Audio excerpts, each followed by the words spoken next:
Oke, assalamualaikum warahmatullahi wabarakatuh. Balik lagi bareng saya Reza Irsyadi. Ya, beberapa hari ini saya syutingnya di belakang terus teman-teman. Harusnya sih di depan, tapi karena di depan terlalu rame, saya juga belum punya mic ya. Sebenarnya ada, cuman lagi rusak. Jadi ya terpaksa saya syutingnya seperti ini teman-teman. Ya mudah-mudahan sih bisa memberikan informasi. Tetap itu poin pentingnya. Oke. Di video kali ini kita mau bahas tentang ikan cupang atau betta fish teman-teman. Dan kali ini kita mau bahas tentang ikan yang baru aja saya ambil dari salah satu seller di Tangerang. Jadi ikan ini berjenis ikan cupang jenis koi ya.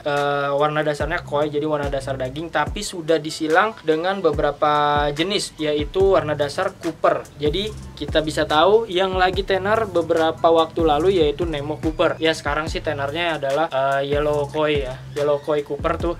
Itu yang lagi tenar banget. Tapi kali ini saya kan ya namanya hobis, yang saya suka saya ambil, kalau saya nggak suka nggak perlu saya ambil meskipun itu bukan tren ya. Kali ini saya mau review ikan tersebut dan ya mudah-mudahan jadi motivasi buat teman-teman ngerawat ikan cupang atau betta fish apapun itu. Selama teman-teman suka ya rawat, jangan dibiarkan atau diterlantarkan. Oke, gitu teman-teman. Yang namanya hobis kita harus tanggung jawab, apalagi ini berkaitan dengan nyawa ya teman-teman. Jadi apapun itu kalau bernyawa kita bertanggung jawab terhadapnya, gitu teman-teman. Oke, kita coba langsung siapin dulu ikannya ya. Kita siapin dulu ikannya, baru nanti kita lanjutin reviewnya teman-teman. Oke. Sebentar ya, saya taruh dulu kameranya. Wah, susah juga ya teman-teman. Oke, semoga jangan jatuh. Oke, ikannya udah ada di belakang nih teman-teman nih. Langsung aja nanti kita syuting ya. Kita ambil kameranya, kita handheld ke situ aja. Oke, sip. Kita ambil dulu kameranya teman-teman. Sorry, bentar. Oke, ini keterangan juga ya teman-teman. Jadi kita rendahin dulu syutingnya. Oke, ini dia ikannya teman-teman. Kita langsung shoot aja ikannya. Wah, ini kayaknya pakai lensa fix lebih asik sih teman-teman ya. Tapi gini aja dulu. Oke, kita ganti lensa dulu kali ya teman-teman ya. Oke, ganti lensa dulu deh. Oke teman-teman, ini baru saya ganti lensa lagi, ganti lensa kit lagi ya, karena memang tadi nggak ada image stabilization-nya dan warnanya jadi kurang begitu kencang juga. Untuk kita review ikan kurang enak teman-teman, dan nggak ada image stabilization-nya. Nah sekarang udah enak nih. Nah ya kan, udah detail kan. Nah sebenarnya ini ikan tenang ya mainnya teman-teman ya. Ngedoknya itu fairingnya itu tenang, tapi ini geradakan mungkin karena udah lama. Ini saya taruh ember. Jadi ketika ikan ini datang dari seller, itu saya taruh di akuarium soliter ukuran tinggi 20 ya, 20 kali 15 lah, 20 kali 15. Saya taruh di situ untuk ya adaptasi lingkungan sekitar. Jadi saya flaringin dengan lawannya di sebelah. Tapi kemudian karena ikan ini waktu itu datang di usia 3,5 bulan ya, masih sangat kecil teman-teman. Warnanya juga masih belum sefull ini. Ini sudah saya rawat sekitaran 1 bulan, 1 bulan lebih sedikit. Jadi ya sekitaran 4,5 bulan dah umurnya ini. Ini datang kecil banget teman-teman, dan ini udah mendingan lah. Ini udah size M ya. Ini saya taruh ember akhirnya setelah 2 minggu perawatan di soliter, karena saya rasa ini ikan kok nggak gede-gede gitu di soliter. Even saya ganti airnya 2 hari sekali, saya sifon, tapi tetap kok ikan ini nggak gede-gede. Jadi maksudnya supaya dia cepet gede, saya taruh ember teman-teman. Ember 25 kilo ya, 25 kilo tuh ember cat, 25 kilo yang gede. Terus saya jor dengan cacing sutra, dan ya resiko cacing sutra adalah lihat perutnya teman-teman. Ini perutnya gendut kayak kekenyangan gitu. Nah ini agak beresiko sih sebenarnya ya, menggunakan cacing sutra dengan jumlah yang over, ditaruh di ember pembesaran 25 kilo. Sebenarnya dia memang aman ya, enaknya tuh kalau di ember 25 kilo dia aman. Kita taruh cacing seukuran ujung jempol gitu, satu ruas jari. Untuk 3 hari pemberian, 3 hari sekali, itu nggak masalah teman-teman. Airnya nggak masalah, selama kita juga pantau ya. Karena kadang nafsu makan ikan ini ya berubah-berubah. Kadang nafsunya besar, makannya banyak, kadang juga dia nggak makan. karena mungkin bosan atau kayak gimana, atau karena kondisi air juga. Jadi kita harus pantau benar-benar teman-teman. Oke, ini cahayanya saya ganti lagi karena memang mengikuti matahari yang tertutup awan ya. Jadi mohon maaf kalau misalnya visualnya kurang enak ya teman-teman ya. Sambil saya ngomong di sini tadi saya lupa saya jelasin juga, saya lanjut lagi. Jadi ini perutnya agak kebesaran ya. Ini karena kembung teman-teman, karena kebanyakan makan. Ya resikonya seperti itu sih. Kita harus benar-benar saling terus kontrol si ikan supaya ikan ini tidak tidak ada penyakit terhadap ikan. Nah, ini sayangnya memang sempat terkena penyakit flaringnya itu insangnya ya.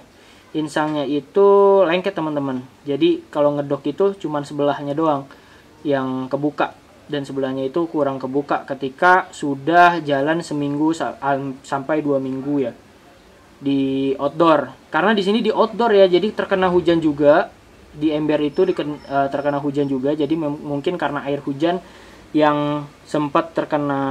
Sebenarnya air hujan itu nggak gitu bahaya teman-teman, selama kita juga rutin untuk cek pH dengan mengontrolnya menggunakan ketapang. Tapi di sini yang bahaya adalah ketika air hujannya terkena dengan atap atau seng, kemudian turun ke wadah. Itu kan kotoran-kotoran di atap itu masuk ke dalam wadah pembesaran, dan itu yang bahaya teman-teman. Dan ini salah satunya kena, yaitu kedokannya ini insangnya ini lengket teman-teman. Tapi nggak masalah, ini udah saya progres lagi, jadi ikannya sudah lebih baik, lengketnya jadi sudah lumayan kebuka.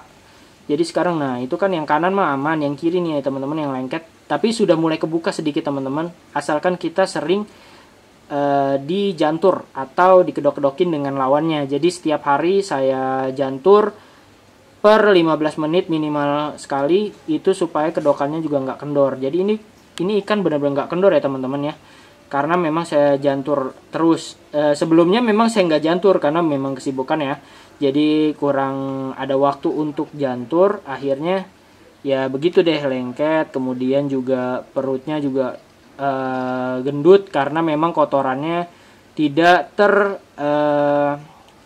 tercerna dengan baik gitu. Jadi ya kurang lebih seperti itulah, perawatannya juga memang harus kita perhatikan betul. Ini size-nya udah lumayan nih, udah masuk M reguler lah, maksudnya nggak udah bukan M-in. Jadi pertama datang itu size-nya masih S++ teman-teman, benar-benar kecil. Dan ini udah M, udah size M lah ya. Ini udah 2 ruas jari saya tuh ya.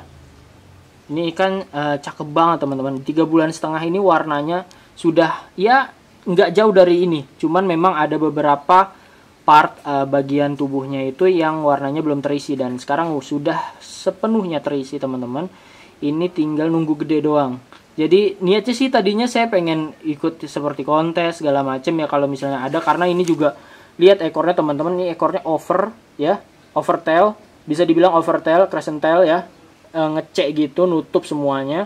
Kalau dia lagi flaring nih, dia sudah lama juga saya taruh di sini, jadi agak-agak lumayan mungkin lelah juga dia flaring. Nah ini flaring ya.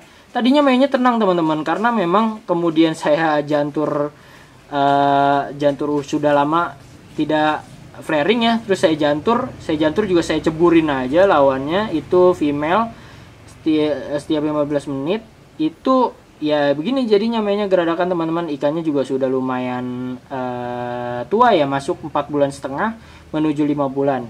Nah ini sayangnya mainnya jadi seperti ini. Bagaimana supaya dia bisa tenang lagi? Ya tentunya kita taruh di soliter kaca atau akrilik atau toples boleh.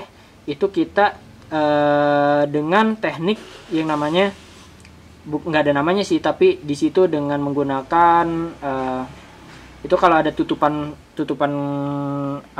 yang seperti itu kan, yang biasanya di di soliter atau di toples itu kan ada penutup tuh, ada yang nutupin lah. Nah itu dibolongin tengahnya teman-teman, itu kita latih seperti itu, dan kita puasain dia supaya dia juga mentalnya lumayan kelatih. Kita mulai tunjuk-tunjuk menggunakan tangan atau menggunakan alat seperti kayu atau ikan cupang-cupangan gitu kan, itu bisa kita latih. Nah ini kayak gini nih. Aduh nggak fokus ke ikannya, malah ke jari saya ya. Nah ini dia udah mulai sebenarnya nih teman-teman. Kalau dimasukin ke akrilik atau ke soliter lagi sih harusnya akan bisa tenang lagi. Jadi nggak perlu khawatir teman-teman kalau geradakan gini. Atau ya bisa dibilang kalau geradakan gini sebenarnya ini ikan sudah mature ya, sudah mature untuk di breeding, sudah bisa di breeding. Tapi karena size-nya saya nggak mau nih, size-nya segini kurang lah buat saya tuh. Kalau regulasi saya ya regulasi. Kalau ketentuan saya sih kalau mau breeding minimal banget size-nya M+ atau ya L lah. Ini sih masih M jalan M awal malah ya, M awal, M reguler tuh M awal. Ini masih segitu teman-teman, jadi pengennya sih supaya lebih gede lagi, jadi saya terusin taruh di ember, saya jantur lagi, jadi ya supaya dia besar dulu, badannya manjang. Jadi dia kalau sering flaring itu dia badannya akan manjang teman-teman, karena dia sering gerak ya kan. Jadi siripnya, fin atas dan fin bawah juga, ekornya juga sering berkibar, sering ditegakkan dengan dia, jadi otot-ototnya itu tegang jadinya. Karena tegang akhirnya dia bisa memanjang teman-teman. Jangan sampai dia dikasih makan cacing sutra terus menerus, biasanya kan tumbuhnya ke bawah tuh. Nah jangan sampai seperti itu. Bisa dengan kita atasi dengan jantur atau dikedok-kedokin teman-teman ya, dengan lawannya gitu teman-teman. Oke, itu aja video dari saya tentang ikan cupang Nemo Cooper ini. Ya mudah-mudahan ini ikan bisa gede dan bisa saya breeding ya. Jadi setiap ikan yang saya coba untuk review kali ini akan saya terus update. Ini mungkin perkembangan selanjutnya akan saya update bagaimana, apakah ikan ini sudah layak breeding atau belum. Ketika sudah layak breeding akan saya update terus sampai di breeding dan punya anak dan anaknya gede, mudah-mudahan ya.